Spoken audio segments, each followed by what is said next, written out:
Hello বন্ধুরা, সবাই কেমন আছেন? আশা করি খুব খুব ভালো আছেন সবাই। তো আজকে একটা রেসিপি নিয়ে চলে এসেছি আপনাদের কাছে।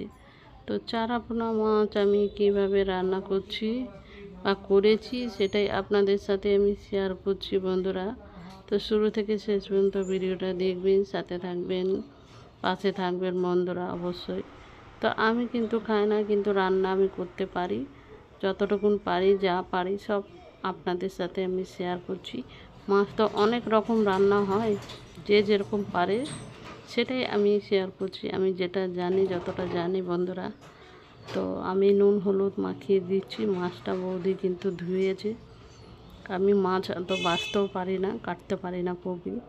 তো বৌদি মাছগুলো ধুয়ে ভালো করে রেখে দিয়েছে। তো আমি নুন হলুদ মাখিয়ে এখন মাছটাকে ভাজবো, রান্না করব। তো তেলটা গরম হয়ে গেছে। তো এখন আমি মাছগুলোকে এক এক করে সব ভেজে নেব।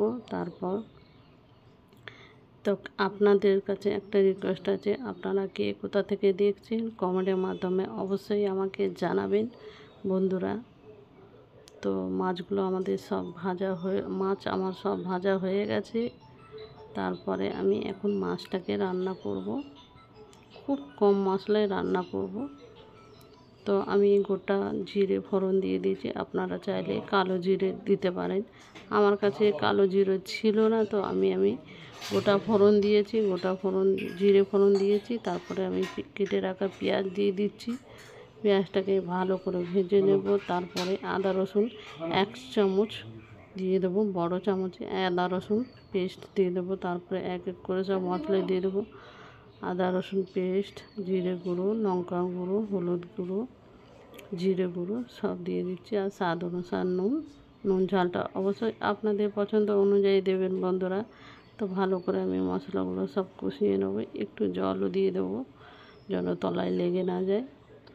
তো জলটা দিয়ে ভালো করে মশলাটাকে কষতে হবে, কিন্তু ভালো করে যত কষবেন তত মানে তরকারি টেস্ট হবে। তো আমি একটু ভালো করে বেশিক্ষণ সময় ধরে একটু মশলাটা কষি। তারপরে কয়েকটা কাঁচা লঙ্কাও দিয়ে দিচ্ছি। নুন ঝালটা অবশ্যই আপনাদের মতন অনুযায়ী দেবেন। তারপরে পরিমাণ মতন জল দিয়ে দিচ্ছি। যখন ঝোলে জাল ওঠে, এদের কিন্তু রাস্তার ধারেই ঘর, যার জন্যে গাড়ির আওয়াজটা পাবেন বন্ধুরা, কিছু মনে করবেন না। তো আমার ঝোলটা জাল উঠে গেছে। তা এখন মাছগুলো আমি এক এক করে সব ছেড়ে দেবো। আর গ্রেভিটা অবশ্যই আপনাদের পছন্দ অনুযায়ী রাখবেন, কম বেশি। তো এইভাবেই আমি মাছের রেসিপিটা আজকে করে নিলাম বন্ধুরা।